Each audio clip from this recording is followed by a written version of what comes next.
In writing a paper or report, usually the most frequently set thing is the spacing between lines. One of the spacing between lines that is usually determined is spacing 2.0 or spacing 2. Well, maybe some of you are still confused or don't know how to set the spacing between lines to 2.0 or 2, even though the method is very easy. Watch this video until the end to find out the answer.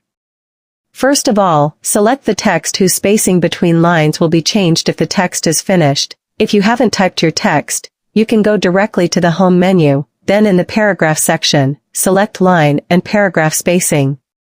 Then select and click the spacing size 2.0. After that, the spacing between lines will automatically adjust to the selected spacing size. How? Easy, right? You can try it first on the document you have. Hopefully this tutorial can be useful for all of you. See you in the next video.